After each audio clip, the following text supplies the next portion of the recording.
I'm Steve Turano with Ask a Real Expert. Polly Mack wants to know a little bit about the glycemic index and blood sugar levels. Polly, there isn't one person out there who hasn't heard about the glycemic index or heard people say, oh my gosh, I'm spiking my blood sugar, I'm storing fat, I've screwed up my metabolism, and on and on. When sugar enters our bloodstream, we need a way of bringing that sugar into the cell. And we don't want sugar hanging out in our bloodstream too much, or we don't want elevated levels because our blood will then sort of turn into maple syrup. Won't flow very well, won't deliver oxygen very well. So insulin is needed to allow the sugar to be drawn into the cells to be utilized. So insulin brings our blood sugar levels down. And that's the problem when you're a diabetic. You don't have insulin to draw the sugar into the cells. But what people don't realize is this.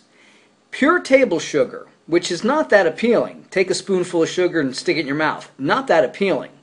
Even pure sucrose is only absorbed about 50% into the bloodstream because sucrose, or table sugar, is a disaccharide. It's glucose and fructose. Glucose is absorbed quickly or passes through the intestines quickly and is absorbed by the bloodstream. But fructose leaches slowly through the small intestine and then goes to the liver to be converted into glucose. So even pure table sugar, only 50% of it is absorbed quickly by the bloodstream. And again, what affects that is what kind of food you have in your stomach. If you ate it with proteins, if you ate it with fats, all those things slow the absorption of sugar. So I think people's perception of how their blood sugar level gets spiked is blown way out of proportion.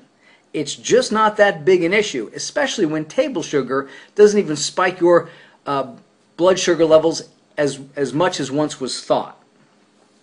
With regards to carbohydrates, they're important. You need them. As a matter of fact, I just finished eating my fish and rice, and it's about 9:45 Florida time, so I'm going to bed in about 2 hours. It's just not that big a deal. Even if I was contest training, getting ready for a show, I would still be eating carbohydrates. The purpose of those carbohydrates, again, is to fuel our muscle growth and fuel our workouts and fuel our recovery. Still, a very important aspect of a diet. What is much more important is a low-fat diet. Again, we don't want to be eating stuff that's loaded with sugar. And I think people kind of know what that would be. Cakes, candies, cookies, over-sweetened teas, colas, juices. We know what that stuff is.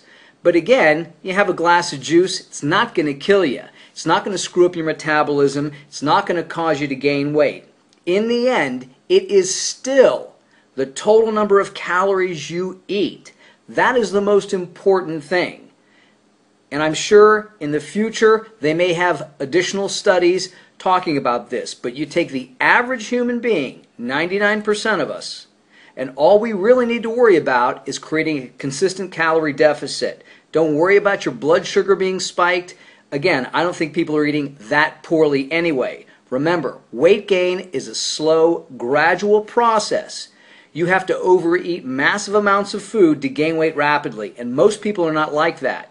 100 extra calories a day is 10 pounds gained in a year. In 5 years, you're 50 pounds overweight. So keep those things in mind. I'm Steve Turano. Train smart, train hard.